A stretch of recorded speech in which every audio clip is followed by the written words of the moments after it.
All right, Nick Cave. Who's got him? That's me. That's Uh, Josh. and yeah, Nick Cave and the Bad Seeds, Let Love In. In the opening montage, you heard Red Right Hand, and now you're going to hear Jangling Jack. Jangling Jack goes yakety yak. This is the home of the brave. Hail some fat yellow cat. Jack wanna celebrate. Jack wanna big drink. Driving trucks into the bar. Called a ring ding. Okay, Matt, what are the stats on Nick Can, Cave? can I do one Yeah. shout out real quick? Sure. So, Homicide: Life on the Street, one of my all-time favorite shows, is now available on Peacock. Oh, And have you there's a started very rewatching it? I have not, but there's Oh, a okay. very famous scene I remember with Red Right Hand by Oh, Nick Cave okay. played over it. So I don't know Nice. if they had some issues with licensing music and stuff, so I don't They know if did. it's there. But yeah, just shout out to that show dropping. I remember that song much more from Dumb and Dumber when he goes and Really? buys all this. Yeah, he buys all the stuff. They only have a little bit of money left, and then he's like, I'm gonna go buy the essentials, and he comes and he buys beer, and then he loses his wallet in the dispenser for the porno magazine, and he has to go get change anyway. Let Love In by Nick Cave and the Bad Seeds comes in at number 90 in the 1990s on Best Ever Albums, number 15 in 1994, number 501 of all time. It's Nick Cave and the Bad Seeds' third highest rated album on Best Ever Albums, behind 1997's The Boatman's Call and 2016's Skeleton Tree. Let Love In did not make Rolling Stone's list, and Nick Cave and the Bad Seeds, wow, ranked number 60 of overall artist on Best Ever Albums. Yeah, I get the feeling this is a well-loved band or respected. They are very critically acclaimed. Yep. This album was released April 18th, 1994. Nick Cave and the Bad Seeds are from Australia. They formed in 1983. We've got Nick Cave on vocals and Mick Harvey on guitar and other instruments. Blixa Bargeld, he's from Germany, on guitar and vocals. And then there have been multiple iterations of the Bad Seeds. They're kind of an international conglomerate of musicians.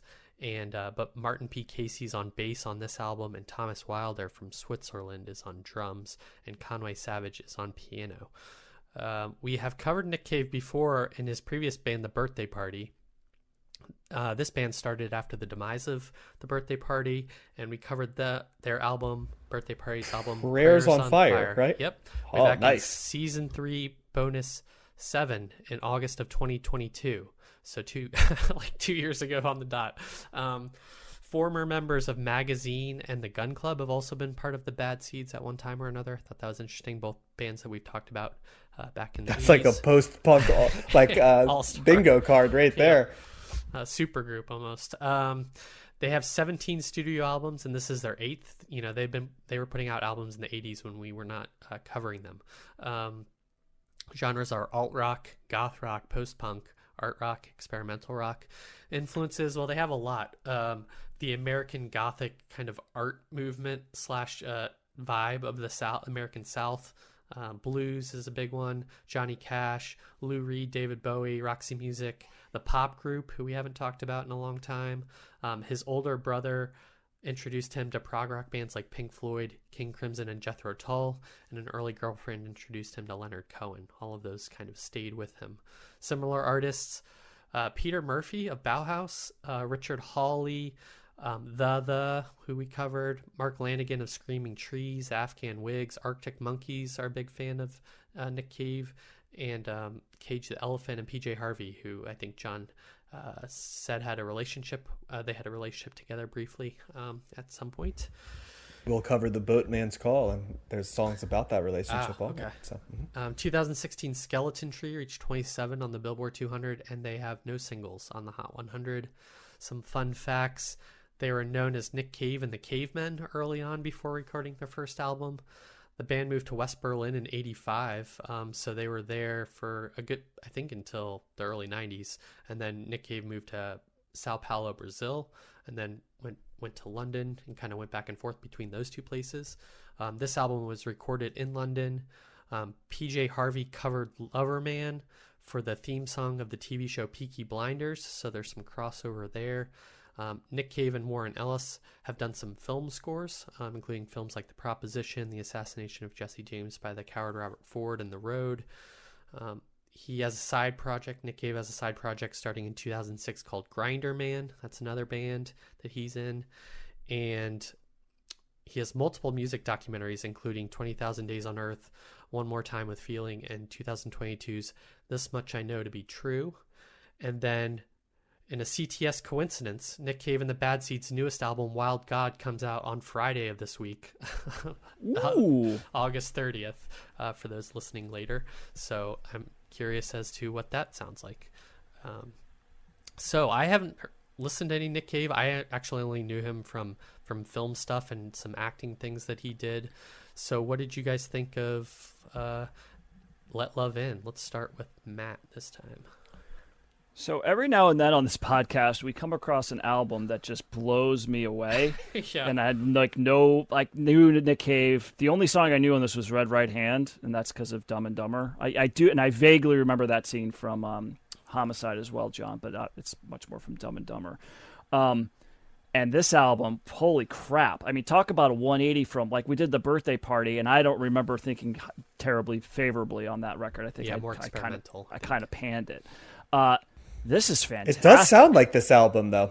Does it? Maybe I have to go back. Yeah. I don't know. But this totally hit me. This, like, from the get-go, right? I think that this is such an interesting record. It's different, right? I think that it's a variety of different sounds happening here. The production is great. His voice is great.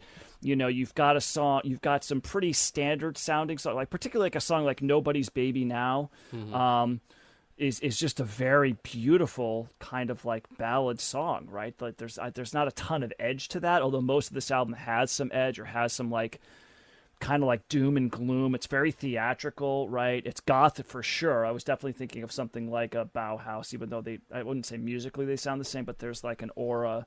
There's a goth rock element for sure. Totally. Yeah. There's there's a lot of religious undertones. There's a lot of, it's like macabre, you know, and kind of creepy at times, but also plenty melodic, right? There's plenty of melody here. There's some great use of like percussion instruments. They use that chime, like every time the red right hand, dong, and they would dong the chime. I was like, like there's a release. There's like they do a really good job of kind of like building this kind of sound, and then all of a sudden like a big dramatic release, and it fits so well. You've got something that's a little bit more like a standard rock song, like Thirsty Dog. That's a great guitar riff. That's just a great, more of a straight ahead rock song. Lover Man is that. I love that. Might have been my favorite song on this. It's just this kind of, and it's right. It comes right after Nobody's Baby Now with this really pretty song. And then you've got one of the more maybe avant-garde or like potentially off-putting songs on the record, because there's some harshness to this. There's a ton of edge to this record, and it's just cool. This is a cool sounding record that I loved right away, and I loved listening to. I probably listened to it 4 times or so, maybe 5 this week, and I Lay Me Low is a really good, kind of penultimate song, and they do the back-to-back, the bookended Do You Love Me Now, Do You Love Me. I think I like the original version best, better than the second one, but I think it's a cool enough song that if you want to take what is it, 12 minutes basically. It's 5:56 and 6:12, so 12 minutes of the 10 songs on here are the same song,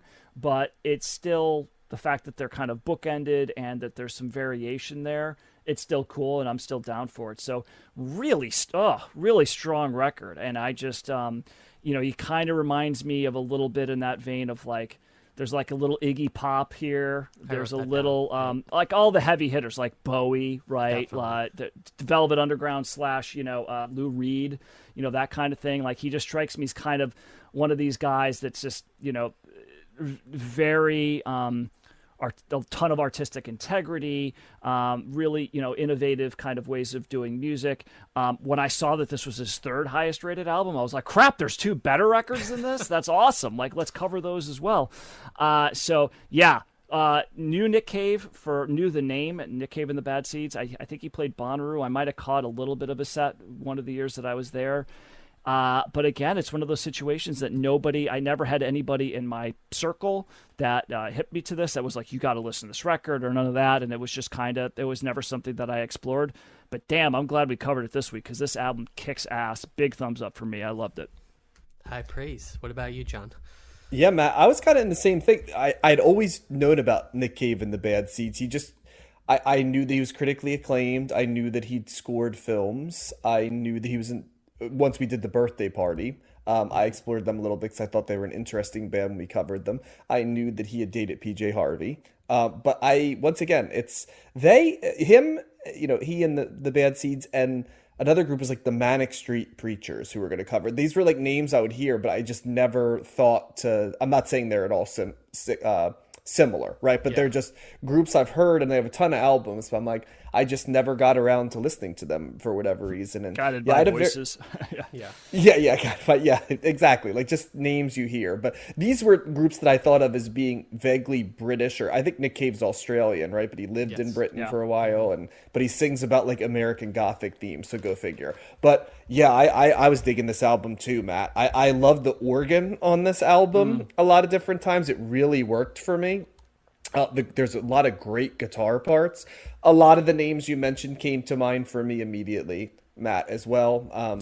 Most notably Iggy Pop and the Velvet Underground. I would add in that there's a little bit of Tom Waits in terms of the storytelling aspect. Absolutely, yes, for sure. And then goth. I mean, there's a lot of goth in this. And yeah, Bauhaus, Peter Murphy is a good corollary for him. They do share a lot in common in terms of the way they sing, sort of that, the intensity and theatrical, like you said, Matt, that is there. Those are both well on display. I like this. This almost felt like a concept album in terms of the themes. It felt like sort of like an American Gothic, like slowly going crazy because of love, like having hallucinations in the desert type of feel to it as well. It also has a little bit guitar wise of like a Queens of the Stone Age Caius type feel as well. It feels like very like I know it's supposed to American Gothic, like Southern Gothic, but it has like a weird like sort of like night in the desert feel for me as well. I see that. That's why I wrote down Captain Beefheart too. I got kind of those vibes from his first album that we talked about long ago. For sure, but yeah, with the exception of, I don't know if you need to revisit Do You Love Me? I'll be honest, because I like that. And while the second one's interesting, what he does with it, slowing it down, I think the first is considerably a better track, and it's a great album starter. I'm with you, Matt, that Nobody's Baby Now into Lover Man is an incredible like combination of songs. Lover Man might be my favorite. The other song I picked for the playlist was Thirsty Dog, so we're kind of on the same page. I love the lyrics of this too. It's like that dark romanticism that is absolutely what I attribute to goth. The intensity. It's like, are you supposed to be taken in by the passion, or are you supposed to be a little bit scared because the person seems a little bit volatile or dangerous, right? You can't quite figure out where to come in. Hence, even the name, like Nick Cave and the Bad Seeds, right, has a little bit of ominousness to it. And Jangling Jack is really where I got the Tom Waits vibe. That feels like it's Tom Waits with a little bit more guitar thrown in. I just really like what he was pulling from, and I really like what he did with the music. This is another one of these albums that doesn't seem like it belongs to a specific year. I mean, maybe production-wise, it sounds like 1994. That would be the only thing where you'd be able to mark it in terms of the mid-90s production, but it really has sort of like a timeless quality to it, that it doesn't belong to any specific era or place. I really dug this album, and like you, Matt, I try to listen to every album twice, and I gave this a third spin just because I enjoyed it so much to listen a little bit more. It didn't take me very long to get this album either. Like I didn't have to let it like go, and it wasn't like when I heard it I got tired of it either. It really wasn't. It was sort of like love at first sight for me a little bit, and I enjoyed it quite a bit. So yeah, strong thumbs up for me. Yeah, I'm similar to you guys this week on this album. You name checked all the artists that I wrote down as well listening to it. There is definitely a kind of theatrical goth performative aspect to this album that comes through in the music. He's got this like really dark, low, gravelly voice that kind of has that allure that you're talking about with the goth sound that comes through as well. I wrote down he's like a preacher or a gospel sermon, like this dark vibe, like a vampire or something in his music. There's I just love the energy on this album. I didn't respond to it quite as quick as you guys did, I think, but I got on board pretty quickly. while listening to the album and enjoyed it as much as you guys did. I really like kind of the pounding piano and then energy that this album has. Red Right Hand kind of, to the goth point, it like veers almost into Halloween music for me, but it pulls it back enough that I appreciate it. But Thirsty Dog, like you guys said, it's got a little bit of that psychobilly subgenre that we talked about too, I think. Yes, good call, Josh. It's got a good Psychobilly. beat. And I just I think ultimately I like the blues kind of underpinning that is buried in this sound of his on this album that I really liked. There's also, I think, a little bit of country sprinkled in too on something like Lay Me Low. But just he does a really good, and the Bad Seeds do a really good job of creating this menacing vibe that permeates the album in a good way. And I like the other goth albums that we talked about, right from Bauhaus, which I think was the first episode of the 80s. I like what the goth like vibe is generally, and it generally works when we've talked about those albums. So I think this is just an extension of that, and that with the guitar and the blues, that's a winning formula for me. So thumbs up as well. Yeah, I'm looking forward to covering other records, or just even on my own going in to listen to it, because that was that good. Yeah, I'm not sure. Go ahead, Josh. Sorry, I'm not sure. Like they have so many albums, I'm not sure if he's one of those artists that kind of expands out and tries different things and is more experimental. I wouldn't put it past that. Like, I would other think albums don't that's sound where I would like put this. I put my money on that it's probably going to be. There's probably similar elements, but I'm sure he's doing different things. Yeah.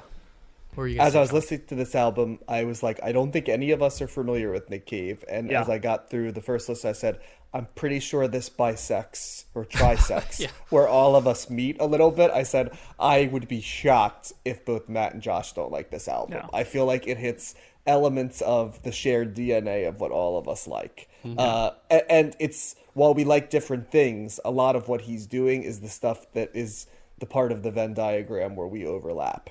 So... Yeah, that's a good point. Mm-hmm.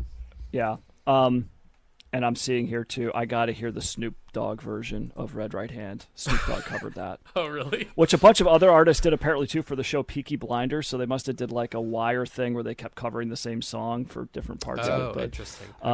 But it looks Which like takes a it bunch back to Tom Waits. Yeah, right, because he did it. But yeah, Snoop Dogg doing Red Right Hand, I got it. I'm going to listen to that as soon as we're finished. That sounds amazing.